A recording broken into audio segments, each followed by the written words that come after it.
We need to talk, guys. Hello, everyone. Welcome to Renee and Affairs. I finally made the first episode after promising it months ago.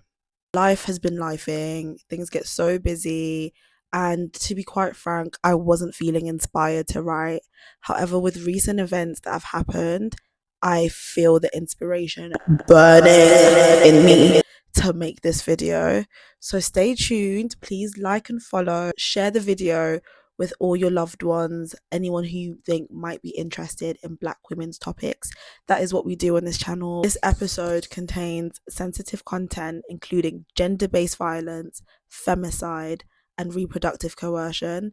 Please take care while watching. So I've based this video on Audre Lorde's book Sister Outsider. That is a key text that supports the things I will discuss in this video. A specific quote that rings true, where she says, "We were never meant to survive. Black women were never meant to survive." She views simply surviving as revolutionary as we were never meant to survive. This is something I'm very passionate about. It's advocacy work that I do in my own personal life, and it's something that has always really intrigued me, as Black women tend to be the ethnicity that goes through Black African women, specifically, and Caribbean women. We tend to have the highest statistics for intimate partner violence. A lot of people use gender-based violence and intimate partner violence interchangeably, which should not be the case. Intimate partner violence is specifically when this is a man who is close to you in your life and person that you are intimate with. So a partner, a boyfriend, someone you're dating. That is what intimate partner violence constitutes. While Sister Outsider was published in 1984, so many of its themes and topics still ring true today. Today, the state of what many like to use an umbrella term to call the Black community, and the state of how Black women are treated within this so-called community remains unchanged. We are the bottom feeders. We are unprotected. We are underrepresented. However, we are expected to protect everyone. We're expected to uphold everyone else's dignity, and we are not at the forefront of protection ever. We were never meant to survive. Survival for Black women, simply surviving, is revolutionary because we were never meant to survive. It wasn't the plan of colonialism and slavery for us to come out whole. This video is about the crisis no one wants to name. The femicide and intimate partner violence is claiming Black women's lives. As Black women, we're taught to love, we're taught to nurture, we're taught to sacrifice. But to what end? But who is doing the same to us? Who is protecting us when we are getting our dignity stripped of us? Who is protecting us when we are being killed recklessly and violently by men, specifically Black men? I do not revel in being a strong Black woman, the unbreakable, the self-sacrificing, the protectors of this community. This myth is not the flex many people think it is. It dehumanizes us and burdens us to protect grown men, to baby and coddle grown men who fail to take accountability for how their actions harm the women within their communities. As Black women, our biggest predators are Black men.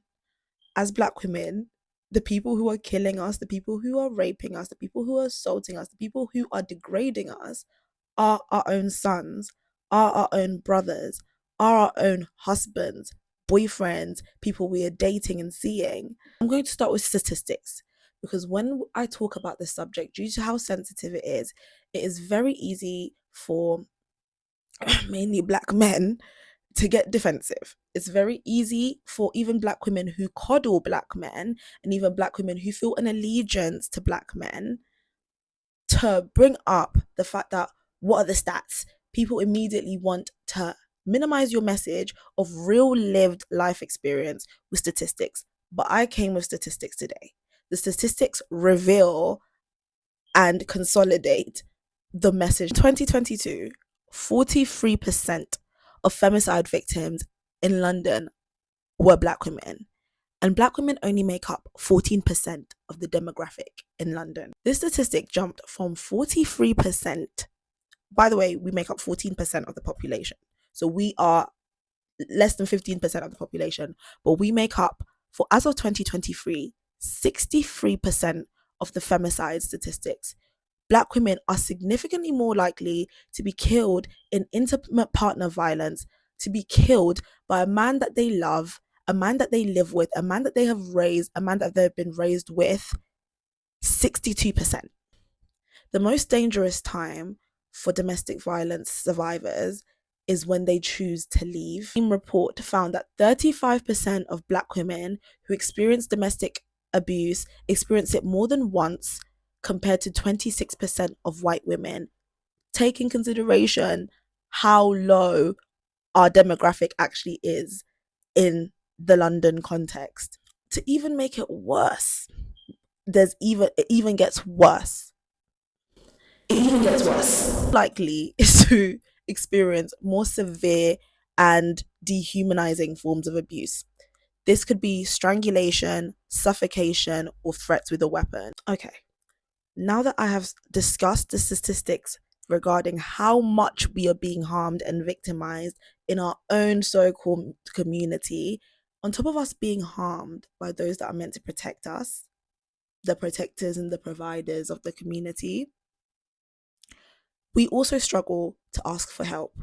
We also struggle to find support in systems that were not built for us. Black women who face domestic abuse, particularly at the hands of black partners, face unique challenges in finding support after domestic violence. One of the main gripes as black women that we have when reporting domestic violence and intimate partner violence is we are scared to report other black men. We feel an allegiance, a lot of black women feel an allegiance to black men due to the way that we know, due to the way policing exists in the country. Is bringing a black man down, or you reporting something will result in your own brother getting arrested. There's a notion that domestic violence is a family matter. It's kept within the family. It's very hush-hush. No one else should know. One main reason for this is a sense of isolation and a lack of trust in authorities. A lot of the black women who report domestic violence and intimate partner violence fear putting their partner in danger after being victimized. Let that sink in.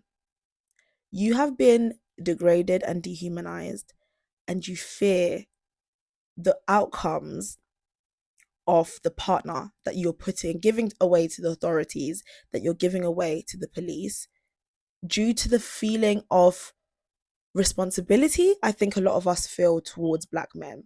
A lot of us black women, to some extent, feel responsible for the actions of black men due to the fact that we are in community with that. There is the fear of not keeping the family together and breaking apart the black family unit. In addition to that, language barriers, immigration status all play a role in why black women struggle to report, or their reports are not taken seriously. The worst part for me out of all of this data that I've discussed is the fact that the men that are killing us as black women are not strangers. There are our boyfriends, our brothers, our husbands.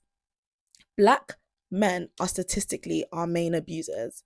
And yet, when the violence begins, black women have nowhere to run. And in fact, we are trained to coddle and to still protect the reputations of the same people causing us harm. Make it make sense. One example of this happening in real life is the Megan Thee Stallion, Tory Lanez case. Meg literally said that she was scared to report Tory when the police came and to describe what happened, despite the fact that she had a bullet in her foot, because she was scared that they would brutalize him. She was scared that the police would brutalize the person that just brutalized her. I'm not sure about you guys, but if it means the black community has to go down, if it means that black women are the sacrifice of the black community, keep it. Another thing I want to talk about is respectability politics, which I think plays a big part of why us black women are often silenced and told to keep quiet. when things are happening to us. The term was coined by, I think, Evelyn Higginbotham in 1993. And basically, respectability politics is when we have to act a certain way. We're encouraged to act a certain way to preserve our image as Black women. And this also includes being docile, just to avoid the angry Black woman trope, to avoid the Jezebel trope. We're taught to diminish ourselves in order to be respected and to be respectable to the wider community. Deaths are not in our behavior. They're about power, misogynoir, and anti-Blackness. The master's tools will never dismantle the master's house. Respectability politics tells us if we act right, speak softly, dress modestly, we'll be safe. But if respectability politics worked, why are we dying at these alarming rates? See this trope evidenced in when people say, "What did she say to make him so mad?" And this notion that there's always two sides to every story. The idea that no one would harm Black women without something to trigger violence is BS. I also want to talk about something else I've noted. A lot of movements us Black women take upon to protect ourselves, to voice our voices that are seldom heard, are hijacked by other groups. We're no longer the center of them. The Me Too movement was started by a Black woman called Tarana Burke and was mainly aimed at targeting sexual harassment. This movement, however, was monopolized the attention of the Harvey Weinstein sexual harassment allegations. I want to end this video on a very important piece of text that I read, written by a South African poet called Makosazana Xaba. She wrote in retrospect of the 2018 Pretoria protests. For anyone that doesn't know, these were protests held in Pretoria in South Africa. Pretoria is basically the economic hub of South Africa. And they were basically feminist walks against gender-based violence. This is what she writes. I have begun to wonder whether my expectation of men can, in fact, be viewed as complicity. I'm reminded of how I have never had the courage to ask my two brothers if they have ever raped or harmed a woman. I am not ready for their answers. Does this too make me complicit?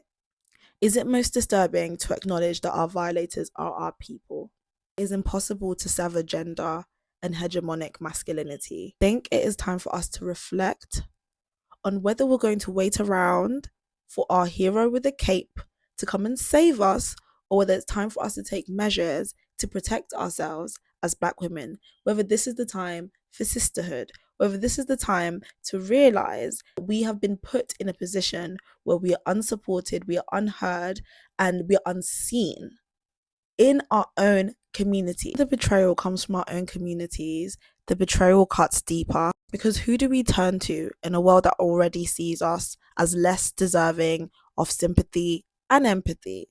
Every stereotype, every single one of them, the mammy stereotype, the Jezebel stereotype, the angry Black woman, the strong Black woman, the unbreakable caregiver, serves to justify our pain and our death. We deserve safety, we deserve softness, and we deserve to live. It is a right to be able to live.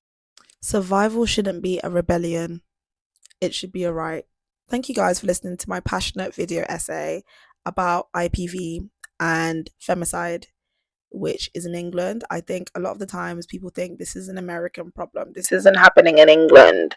This is social media. No, it is happening in real time. It's happening in real time, and it only will get worse as more unaddressed as it gets. It's important to educate ourselves. We are no one's hero or no one's knight in shining armor. We, as Black women, are just human, and we're allowed to make mistakes. We're allowed to be selfish. We're allowed to focus on ourselves and put our safety and our health first. I think it's such an important subject, and it is scary. The times that we live in are scary. Please protect your mental health. Get off social media when you need to, because sometimes it can. Thank you very much for listening, and yeah, till next time. Bye.